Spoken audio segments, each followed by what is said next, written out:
Welcome back everyone, I am Shrikant Singh and today we'll be cooking a small meal but a very special one. The vegetable I'm going to cook today is raw bananas, and I'll also be making a very simple dal with just 3 spices that you may already be having at home. So these green bananas are preferred cooked as vegetable rather than waiting for it to ripen and then eat, because they're not as sweet as your regular bananas. But they are low GI food and considered to be very good for those people who are trying to control their blood sugar or for people who have diabetes. The first step is to prepare a bowl of water and add a tablespoon of yogurt to it. We will add the sliced bananas to this water as we keep cutting them. Otherwise, they start oxidizing and discolor quickly. If you are lactose intolerant or do not want to use yogurt, you can also prepare the water with lemon juice. Often we look at these vegetables and wonder, how do I deal with this? Where do I begin? So these bananas can't be peeled like the ripe ones. So we need to use a knife and cut the top part off. That's the first thing that needs to go. And then to make it easier, cut them into more manageable pieces like this. You will also notice the skin is quite thick on these plantains and we need to get rid of them by slicing them off. Use a cutting board the first time and the next time you cook them, because you will love them so much that you will come back to this vegetable. Then you can act like a pro and cut them just on your bare hands. The way you cut the vegetables affects its texture and the taste, which is why I'm showing you this basic step. Make sure you remove these fibers when you peel the skin. These are tasteless and are inedible. Now slice the bananas into rounds, not too thick and not too thin. If you could walk your fingertips, it would be 3 tiny fingertip steps. If it's cut too thin, they will start to crumble and start falling apart when you cook them. And if it's cut too thick, they will remain undercooked. As the bananas get sliced, keep putting them in the water with lemon juice or yogurt that you had prepared. It can take some time for you to peel and cut all the bananas, and you may be distracted doing other things. So this will keep your bananas safe. When all the bananas are sliced and when you're ready to cook, scoop them out of the water with your hands, and you do not need the water, so you can discard it. Now comes the part where we cook these plantains. Add 2 tablespoons of ghee to the pan that is on medium heat. Add half a tablespoon of panch phoron, which is a 5-seed spice mix. I will explain about it in much detail later. This needs to be cooked for just under a minute. The oil will turn aromatic and the seeds must not burn, otherwise you will have to start all over again. At this stage, add 1 tablespoon of ginger and garlic paste and cook for about a minute. We will not burn it too much and cook only until the sharp aroma of ginger and garlic mellows down.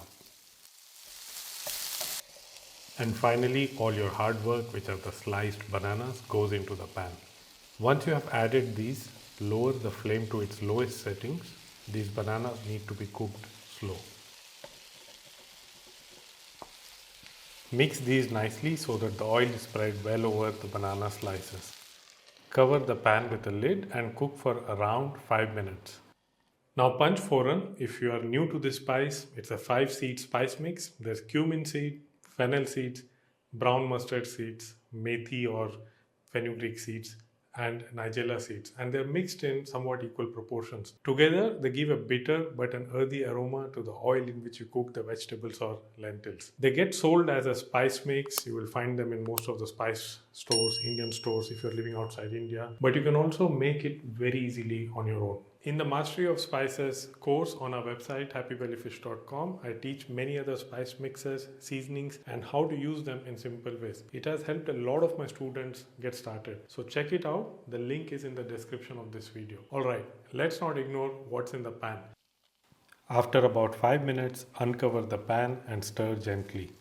Scrape the pan surface to ensure nothing is sticking to the pan. You need to be your gentle self when you're cooking vegetables, especially when you don't want to use a ton of oil to cook them. If you cook these on high heat, they will either burn on the surface or they may appear cooked, but will lose its water quite quickly and remain undercooked inside. Cover the pan once again and cook for a further 5 minutes. You will have to repeat this a total of 2 to 3 times or until the bananas are cooked. And 3 times is the safe bet. The best way to check if the bananas are cooked is to take a spatula and push one of the slices to check if it gives in easily.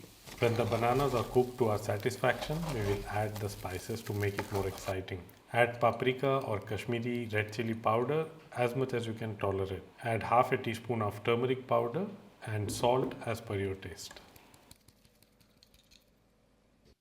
Mix all the ingredients so that the spices are evenly spread. And do this gently because the bananas are already cooked. You do not want to crumble them completely. Cover the pan once again and cook for a further 5 minutes on low heat. This will allow all the flavors of the spices to blend in with the cooked bananas. During this time, we will prepare one optional spice. Take 1 tablespoon of kasuri methi or dried fenugreek leaves and roast them on low flame or low heat.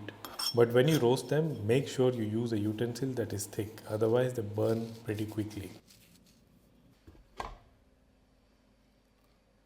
And before you add them to the pan, make sure you crumble them into a coarse powder with your hands. If you do not have kasuri methi, you can also add dried oregano and you will notice a stark difference in aroma and taste.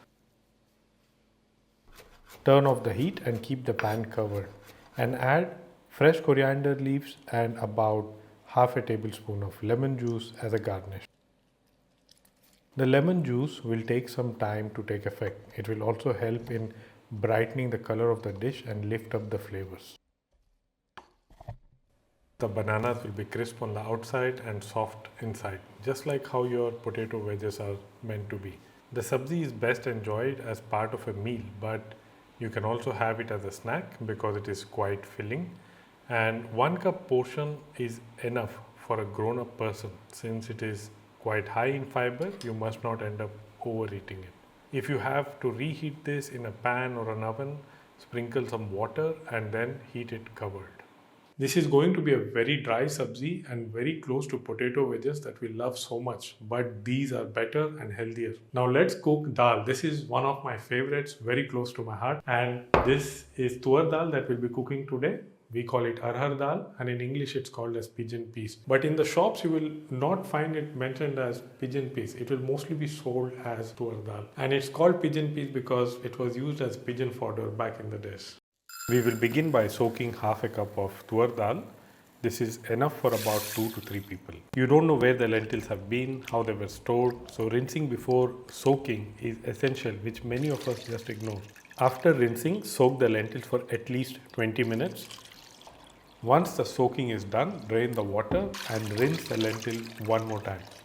If you are going to use an instant pot, then add the lentils and add 1.5 cup of water, half a teaspoon of turmeric and half a teaspoon of salt. Use the pressure cooking mode and set the pressure level as high and cook for about 8 minutes. And if you are in a hurry, cook for 12 minutes and vent the pressure manually. But my weapon of choice is this workhorse of an Indian kitchen because it can talk, so that you can know when to run from the farthest corner of your house and turn off the flame. Even with these pressure cookers, add the same volume of water and lentils, add half a teaspoon of turmeric and half a teaspoon of salt and cook for at least 3 whistles. You have to keep it on high heat for the first whistle and then turn the heat to medium for the next 2. This is the whistling or the talking that this pressure cooker does.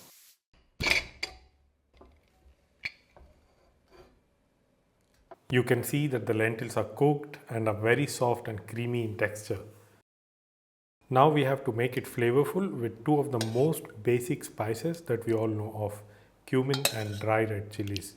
The dal is quite thick now, so we will add 1 cup of water to it before we temper it with oil and spices. This is a carbon steel spatula, and if you do not have it, you can also use a wok or a pan. Add 1 tablespoon of ghee and as it melts, add 1 teaspoon of cumin seeds and 2 broken red chilies and let it cook in the ghee for about a minute. You can also use cold pressed mustard oil instead of ghee. What you will notice now is that the jeera has started to swell and split a little bit. The chili will start turning dark outside. What you need to be taking care of here is that the jeera should not turn black. It should not start burning. Otherwise, it will taste extremely bitter and all the flavors will be lost. Add this tadka of hot spicy oil to the dal and cover it with a lid immediately. This will let the smoky, bitter flavors of cumin and chili to be absorbed by the dal. Let the dal sit for at least 10 minutes before you serve it. The real flavor is inside the chili, so if you squeeze it and if you like it hot, all the chili oil will make the dal even more enjoyable. What I love about this dal is that even in its simplicity and ease of making, the taste of this dal is unbeatable. It's not a comfort food, but it's a staple, and it's served every day in almost every house in the state of Bihar in India. The beauty of Bihari food is that they're very healthy and tasty and are quite humble, and you will never get most of it outside in a restaurant. This is the homely food that we all crave for. It was my lunch when I was a kid. My mom would pack the dal, rice, and one boiled egg. I didn't have much of a choice, and food wasn't really available on demand. We ate what everyone else ate and at specific times. And I grew up just about fine. I think so. A bit eccentric, maybe. Once again, if you have any questions, just drop in a comment. I will do my best to answer, and I shall see you soon in the next video.